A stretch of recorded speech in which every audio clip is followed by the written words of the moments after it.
The BBC's Top 100 Foreign Films, an appreciation of Theo Angelopoulos' Landscape in the Mist by Andrew Horton. World Literature Today. The BBC has in the past conducted a cinematic series to determine the top 100 American films ever made, the best comedies ever made, and the best films of the 21st century.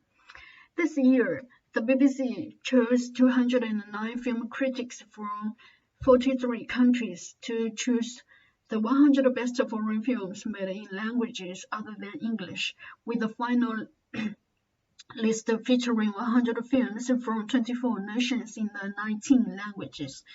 To no surprise, films by familiar directors such as Federico Fellini, Ingmar Bergman, Jean Renoir, Francis Truffaut, and Jean-Luc Godard made it into the top 10, with Akira Kurosawa at number 1 with Seven Samaria.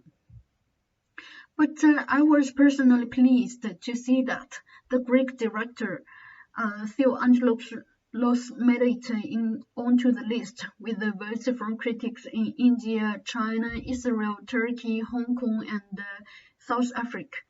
And the film chosen from Angelopoulos' remarkable list of films was Landscape in the Mist, a touching coming-of-age drama about a young brother and a sister on a voyage to find their father, whom they had never met. I knew Angelopoulos personally beginning in the 1970s when I was teaching in Athens, Greece, and began writing about his films such as the multi-award-winning The Traveling Players, which took on Greek history, politics, and mythology, and were shot in slow scenes that could play out for minutes in the landscapes that became strongly emotional characters themselves. Angelopoulos made it clear to me over the years that what he wished to capture in his cinema was the other Greece, rather than the bright, sunny, tourist-like island images and life, and thus stories that crossed many borders, including between nations, history and myth, the past and the present, silence and sound, the seen and unseen, what is Greek and what is not. Landscape in the Mist focuses on a 5-year-old boy, Alexander, and his 11-year-old sister, Vola, who set out together on a journey to try and find the man they are told is their father, who, they have been told, lives in Germany. Angelopoulos structured most of his films with a sense of the themes and the narrative lines of Odyssey, and here we have the children's search for a father, similar to Telemachus' search for his father Odysseus, who left for Troy when Telemachus was barely a child. The film, which won numerous awards including the Silver Lion at the 1988 Venice Film Festival, could be subtitled A Documentary Fairy Tale, for the focus is on children and the stark realism of the locations and the landscapes document the reality of their journey. But Vola early on sets up the mythical fairy tale spirit of the film, as we hear her say in a voiceover to her brother. In the beginning there was darkness, and then there was light, and the light was divided from the darkness, and the earth from the sea, and the rivers, the lakes, and the mountains were made, and then the flowers and the trees, and animals and birds. Cut to a scene later in the film as Vola and Alexander are befriended by a young Greek actor, Orestes, who stands between them. Reality and mythology cross paths at this moment as they stand on the waterfront of the North Greek city of Thessalonica and see a large ancient marble hand with a broken index finger rising from the sea, as if a magical gesture by the gods or history itself. But as the camera pulls back, we see and hear a helicopter towing the hand somewhere. The image of the rising hand holds the viewer's attention as well as that of the three characters. But Angelopoulos offers no speech or answer other than the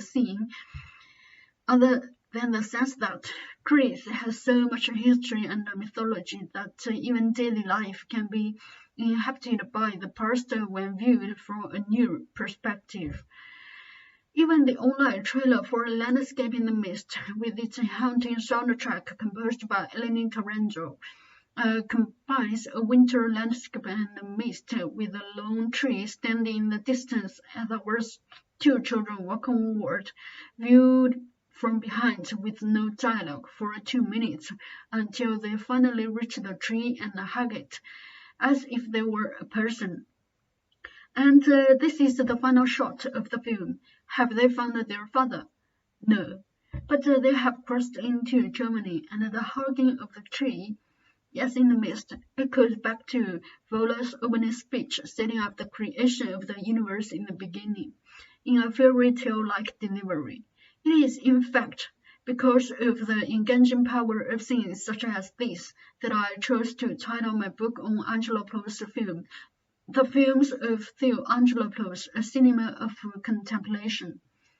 Rather than the high-speed pacing and special effects of so many Hollywood films, Angelopoulos champions a slow cinema which offers us, the viewers, the opportunity to be totally engaged in the landscape and the characters and to be left with this film, contemplating what hugging a lone tree in winter means for our young characters.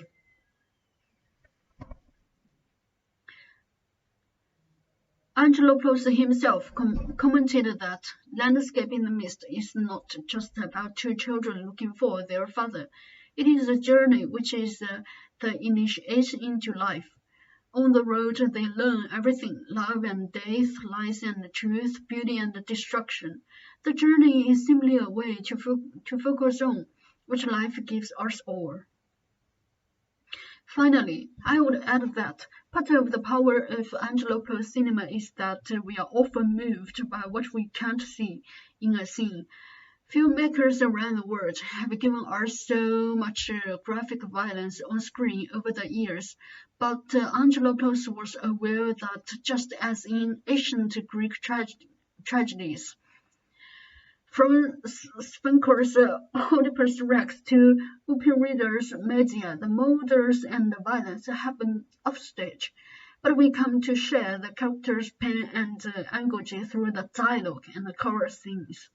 Simply put, in one scene of the film, the children hitch a ride with a nameless truck driver who later tries to leave them by the roadside. But as Alexandra falls asleep inside the truck, the driver grabs Vola and throws her into the back of the truck. He climbs in himself, but a sheet covers the back, and we see and hear nothing for several minutes until Alexander calls out for his sister. Vola climbs out of the back, and it's clear she has been raped. She is bleeding and wipes a handful of her blood on the side of the truck. Numerous commentators reflect what Dan Schneider has written in his review of the film. He says the scene is amongst the best filmic depictions of sexual abuse ever shown, and should be shown as the primer to Hollywood directors on how to be subtle and poetic, especially when dealing with such terminally PC topics. Marble hands raising from the sea hold our attention, but so does seeing an 11-year-old girl walking out of the back of a truck, bleeding, after a scene we haven't seen but can painfully imagine.